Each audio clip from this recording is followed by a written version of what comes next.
কিছু কিছু মানুষের চরিত্র এতটাই জঘন্য হয় যা বলার মতন নয়। যারা প্রতিবার এরকম করে, মানে যেটা বলে না, বাংলা সহজ ভাষায় বলে কুকুরের লেজ কখনো সোজা হয় না, ঠিক এরকম হয়েছে ব্যাপারটা।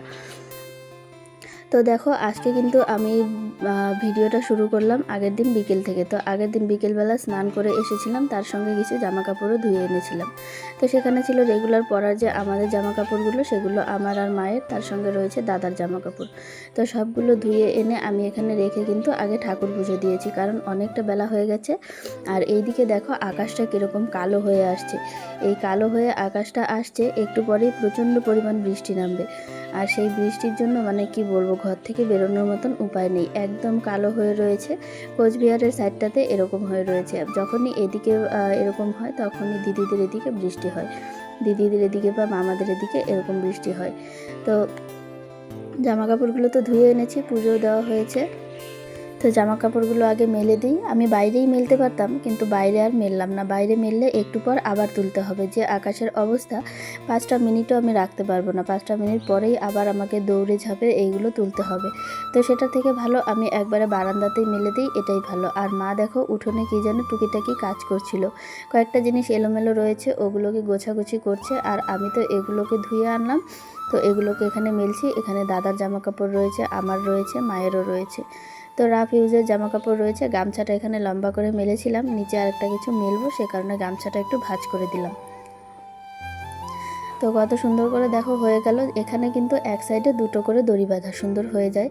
আর একটু আগে বললাম না, কিছু মানুষ কখনো শুধরাবে না, মানে কিছু মানুষের চরিত্র এতটাই জঘন্য হয়, মানে তাদেরকে তুমি যতই শোধরানোর চেষ্টা করো না কেন, তারা কিন্তু শোধরাবে না, কারণ তারা এতটাই জঘন্য। আর তাদের মেন্টালিটি এত জঘন্য যে কি বলবো, তারা মানুষের নামে একটা কথা বলতে দুবার ভাবে না। মানুষকে একটা ভদ্র মানুষ যেভাবে চলাফেরা করছে, এই যে তোমরা দেখছো আমাকে, আমি ভিডিও বানাচ্ছি, কোনো অভদ্র বা কোনো কিছুভাবে বানাচ্ছি না, কিন্তু যারা শুরু থেকে দেখছো তারা জানো আমি কতটা ভদ্রতার সঙ্গে মেনটেন করে আমি ভিডিওটা করি। তো গুড মর্নিং সবাইকে, and welcome back to Mousumi Lifestyle. Mousumi লাইফস্টাইলের নতুন আরেকটি ভিডিওতে তোমাদের সকলকে স্বাগত জানাই। আর আমি সকালবেলা ঘুম থেকে উঠে যাচ্ছি দোকানে কোলগেট আনার জন্য, কারণ কোলগেট ফুরিয়ে গেছে, 2 দিন হয়েছে, 2 দিন থেকে কোলগেট নেই। আর যে আগেরটা ছিল, আমরা তো মিডিল ক্লাস ফ্যামিলি, এই দোকানে যাওয়ার অলসতার জন্য কোলগেটের কাপটা মাঝখান দিয়ে কেটে নিয়ে তারপর ব্যবহার করলাম 2 দিন ভাই বোন মিলে। তো কোলগেটটা নিয়ে বাড়ি চলে আসলাম, এখন ব্রাশ করব, ব্রাশ করে তারপর চা খাবো। আর ওই মানুষগুলো কখনো সোজা হবে না যাদের কথা আমি বলছি। মানে 2 দিন যায় না, এই যে 2 বছর হলো আমাকে নিয়ে এত কিছু করলো আমার কাকি, এখন আবার কোত্থেকে যেন এক অভদ্র উদয় হলো। সে মানে যা করছে সেটা তো বলারই মতন নয়। তো আমি কিছু বলছি না, বর্তমানে আমি একদম সাইলেন্ট রয়েছি। আমি এতদিনে একটা কথা বেশ ভালোভাবে বুঝে গেছি, যে মা আমাকে সবসময় বলে চুপ থাকাই সব থেকে শ্রেয়। যার যার কর্মফল সে একদিন ঠিকই পাবে। তো যাই হোক, দেখো যার যার কর্মফল সে একদিন ঠিকই পায়, সত্যি কথাই। নিজের চোখের সামনে দেখছি, তো সেই জন্য এখন বিশ্বাস হচ্ছে কথাটা। এতদিন ভাবতাম যে না, যখন এটা তখন বলবো তবেই না সুবিধা, তার না হলে আর কখনো সেই কথাটা বলার সুযোগ আসে না। উচিত কথা মুখের উপরে, কিন্তু না, এতদিনে বুঝতে পারলাম উচিত কথা মুখের উপরে নয়, একটু ধৈর্য ধরতে হবে, একটু সবুর করতে হবে, তাছাড়া হবে না। তো সেই জঘন্য দুশ্চরিত্র লোকগুলো এভাবেই শিক্ষা পাবে হয়তো, আমি জানি না। যারা মানুষের সঙ্গে সবসময় খারাপ কাজটাই করতে চায়, তারা হয়তো কোনো না কোনো একদিন কিছু না কিছুভাবে ঠিক নিজের শাস্তিটা নিজে পেয়ে যাবে। যারা অন্যকে কষ্ট দেয়, অন্যের নামে খারাপ কথা বলতে দুবার ভাবে না। তো দেখো দোকান থেকে আসলাম, এসে ব্রাশ করে আমি কিন্তু একটু চা খেয়ে নিয়েছি। চা খেয়ে চলে এসেছি বিছানাপত্র তুলতে। আর এখানে বিছানা তুলছি আর ভাবছি আজকে বিছানার চাদরটা ধুয়ে দেব। বিছানার চাদরটা বেশ কয়েকদিন থেকে উল্টো করে পাতা রয়েছে, আর উল্টো করে বিছানার চাদর পাতা থাকলে আমার কিন্তু বেশ ভালোই লাগে। তো বিছানার চাদরটাকে ধুয়ে দেওয়ার জন্য আমি এখানে বালিশ টালিশ সব কিছু তুলে রাখছি। বালিশের কাভারগুলো পরের দিন ধুতে হবে, কারণ আজকে সার্ফ শর্ট রয়েছে আমাদের। তো আজকে হচ্ছে হাটবার না, সরি, কালকে হাটবার। আজকে নয়তো কালকে বাবা যাবে বাজারে, গিয়ে এই জিনিসগুলো নিয়ে আসবে। তো ততক্ষণে আমি শুধু বিছানার চাদরগুলো ধুয়ে দিই। সঙ্গে রয়েছে দাদার আরও কয়েকটা জামা কাপড়, সেইগুলো ধুয়ে পরিষ্কার করতে হবে। তো বিছানার চাদরটা তো আমি তুলে নিয়েছি, আর রয়েছে দেখো এই যে তোষকটা। বাইরে আজকে বেশ ভালোই রোদ উঠেছে, তো তোষকটাকে আমি একটু দেবো রোদ্রে।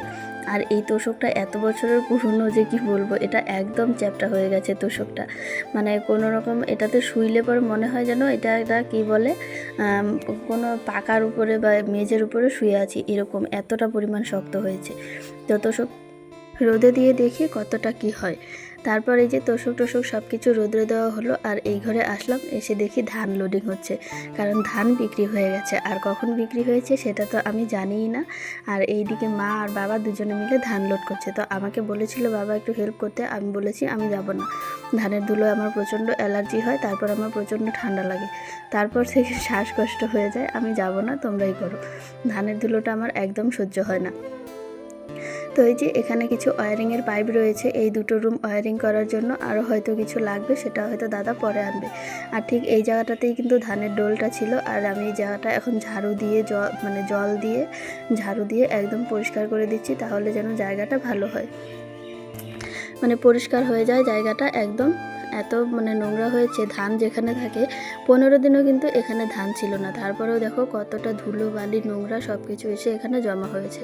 তো এই যে আমি জল দিয়ে সুন্দর করে জায়গাটা ধুয়ে দিচ্ছি, আর এই যে পরিষ্কার কিন্তু হচ্ছে মোটামুটি। আবার কালকে মুছে দিলে তারপর ভেবেছিলাম একবার নেতা দিয়ে মুছে দিব, কিন্তু না, মুছলে ভালো হবে না, মুছলে নোংরা থেকেই যাবে। তো তারপর মাথায় এই বুদ্ধিটা আসলো, পাশেই যেহেতু কংক্রিটের ঘর রয়েছে, সে কারণে এই জায়গাটা জল দিয়ে ভালো করে ইসে করে দিব, যতটা শুকাবে আর বাকিটা নেতা দিয়ে মুছে পরিষ্কার করে দিব। তারপর এখানে আসলাম হচ্ছে বারান্দায়।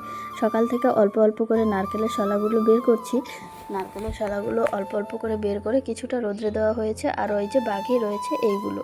তো চাকুটা দিয়ে অল্প অল্প করে কাজ হয়ে যাচ্ছে। চাকুটা যেহেতু সেভাবে অন্যান্য কাজে ব্যবহৃত হয় না, টুকটাক সবজি কাটায় ব্যবহৃত হয়, তো আমি এখানে নারকেলের শলা তুলতে চলে এসেছি।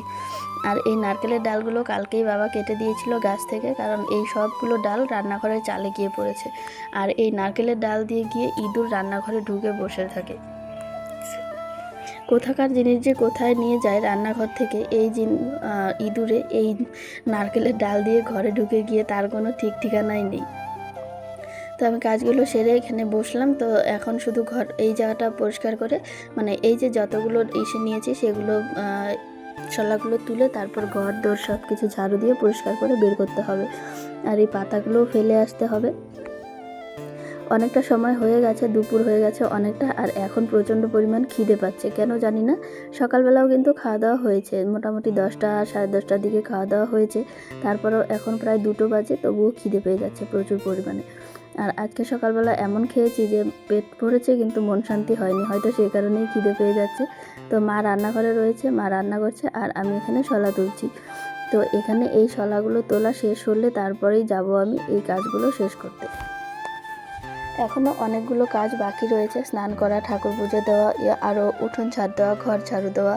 তারপর আবার একটা জিনিস হচ্ছে, সেটা হচ্ছে বাবা আমার মাছ ধরার জন্য বাদ দিয়েছে। তো দেখা যাক ওটাতে কি হয়, যদি মাছ ধরা হয় তাহলে তোমাদেরকে দেখাবো আমি একটু পরেই। তো এইদিকে দেখো শলা কিন্তু আমি মোটামুটি বেশ ভালোই তুলে নিয়েছি, অনেকগুলো পরিমাণ। তারপর ঘর দোর ঝাড় দিয়ে একদম ডিরেক্ট চলে এসেছি খাওয়া দাওয়া করতে, প্রচুর খিদে পেয়েছে।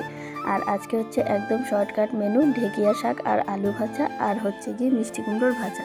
এই ঢেকিয়া শাকগুলো কালকে আমি তুলে এনেছিলাম ছাগল দিতে গিয়ে, এইদিকে আমাদের বাগানটার মধ্যে দেখেছিলাম অনেক সুন্দর হয়েছে, তো ঢেকিয়া শাকগুলো তুলে নিয়েছি। আর এই যে দেখো এই জায়গাটায় কিন্তু বাদ দিয়েছে মাছ ধরার জন্য। আর এই যে বাবা জলটা ছেঁকছে, এখন একটু পরে নামবো। আমার তো নামার একদমই ইচ্ছে নেই, কারণ কাদায় নামলে আমার নখটা খারাপ হয়ে যায়।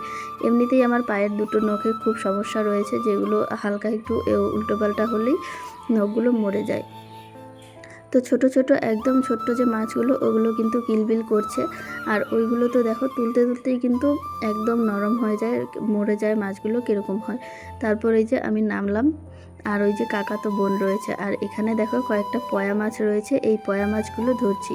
সঙ্গে ছোট ছোট কিছু ষাটির বাচ্চা রয়েছে, যেটাকে শহরে অন্যান্য জায়গায় অন্য ভাষায় বলে ল্যাটা মাছ, তো এগুলো রয়েছে।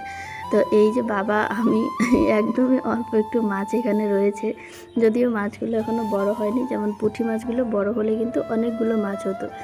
আর এই যে দেখো কি অবস্থা, বেশ ভালোই হয়েছে। আর এই যে এখানে বালতির মধ্যে দেখা তো যাচ্ছে না, তবুও তোমাদেরকে দেখালাম কতটা মাছ হয়েছে। তো কত সুন্দর করে দেখো মাছ ধরছি। ছোটোবেলায় যখন মাছ ধরতাম তখন কিন্তু বেশ আনন্দ লাগতো, কারণ তখন অনেক মাছ হতো। এখনও এবার হয়তো ভালো মাছ হবে। আর এদিকে দেখো তাড়াহুড়ো করে মাছ ছেড়ে এখানে বাড়িতে চলে আসলাম, কারণ এত ঝড় ছেড়েছে কি বলবো।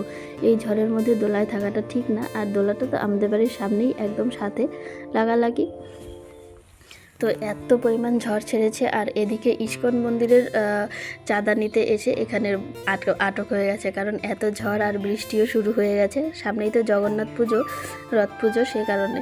আর এই যে দেখো ঝড় শেষ হয়েছে, তারপর আমি স্নান করে একদম চলে এসেছি ঠাকুর পুজো দেওয়ার জন্য।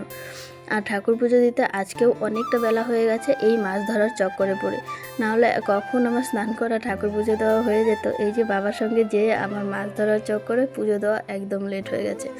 তো কাদা থেকে যেহেতু এসেছি, একদম মাথা টাথা শ্যাম্পু করে তারপর এসেছি ঘরে পুজো দেওয়ার জন্য স্নান করে। সব কিছুই রেডি করে নিয়েছি। আর যেহেতু ঝড় হয়েছিল, ফুলগুলো একটু কীরকম একটা হয়ে গেছিলো, সেই কারণে অত ফুল তুলতে পারিনি। জবা ফুল, শুধু সাদা ফুলগুলো তুলেছি বেশি করে, যেন পুজো দেওয়াটা সুন্দর করে হয়ে যায়। তো আজকের ভিডিওটা তোমাদের সবার কাছে কেমন লেগেছে অবশ্যই কমেন্টে জানিও। ভিডিওটি ভালো লাগলে লাইক কমেন্ট শেয়ার করে দিও। ভিডিওর কোনো পার্ট যদি ভালো লেগে থাকে তাহলে চ্যানেলটা সাবস্ক্রাইব করে দিও। আর দেখা হচ্ছে তোমাদের সঙ্গে পরবর্তী ব্লগে। তো নেক্সট ব্লগের জন্য তোমরা সবাই অপেক্ষা করো। আজকের মতো তোমাদের সবাইকে টাটা।